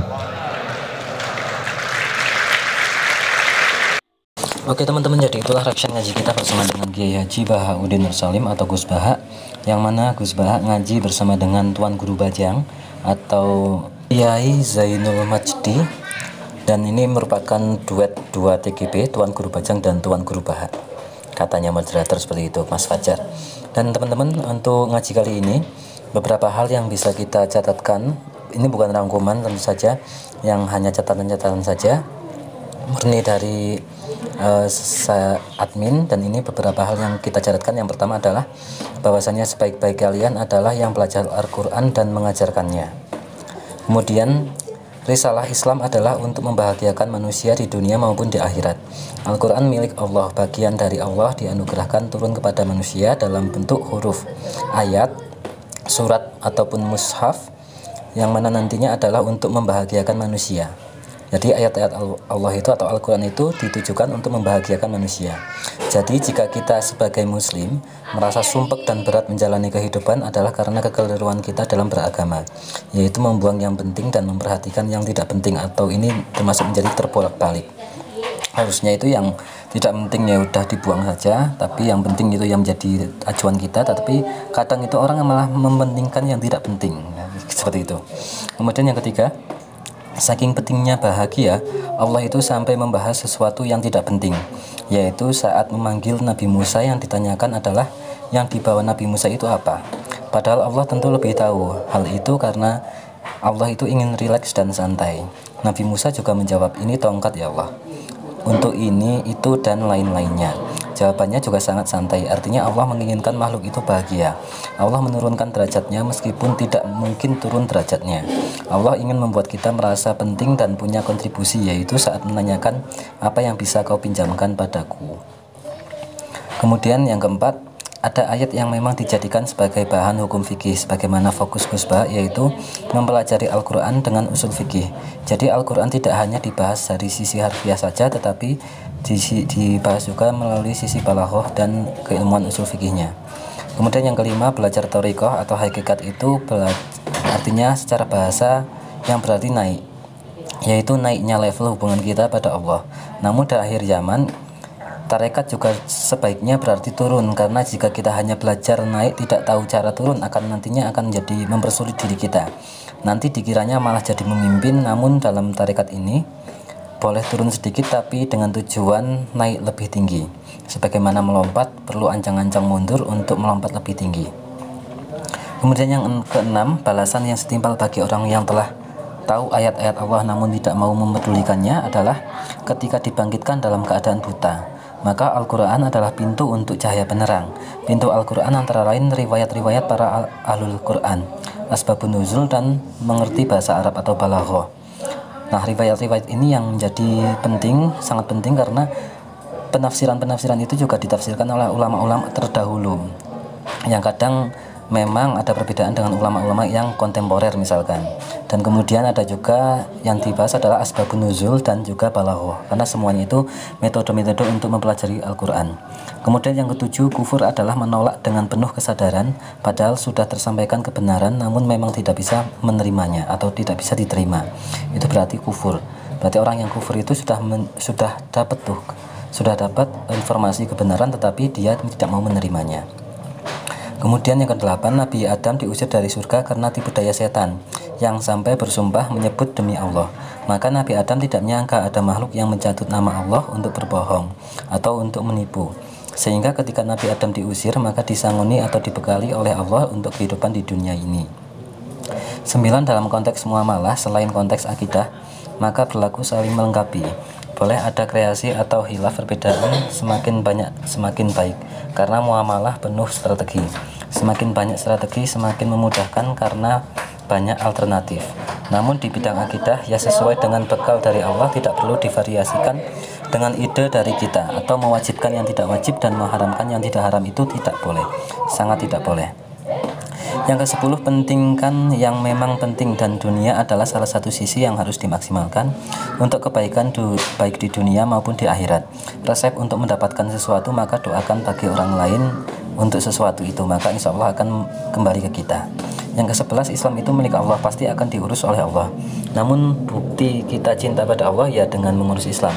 Agama tidak perlu repot-repot memudahkan dengan prinsip tidak menyalahi akidah dan tauhid. Kemudian yang terakhir adalah perubahan dalam agama dibentuk sesuai zamannya. Ulama terdahulu menjadikan pandangan keagamaan dari kondisi masyarakat pada saat itu. Beragama itu hidup dalam perubahan. Tidak perlu galau karena menganggap kita ini lebih penting daripada Islam. Paling penting adalah bagaimana kita bahagia dalam Islam kita. Setiap masa hanya ijtihad manusia. Setiap isme itu adalah ijtihad dari manusia-manusia. Namun Islam akan tetap tegak, teguh, dan semoga kita masuk dalam kontribusi di dalamnya. Kontribusi tentu saja kontribusi dalam kebaikan. Jadikan Islam yang bahagia dan bahagia dalam Islam. Mungkin itu saja teman-teman yang bisa kita catatkan sebagai catatan kita kali ini, ngaji kita kali ini. Semoga menjadikan kita sebagai penerima ilmu yang manfaat dunia akhirat. Semoga menjadi amal ibadah Gus Pak yang berkah berkahi, dan semoga semua kita bisa istiqomah haji bersama dengan Gus Pak. Sekali lagi terima kasih. Wassalamualaikum warahmatullahi wabarakatuh.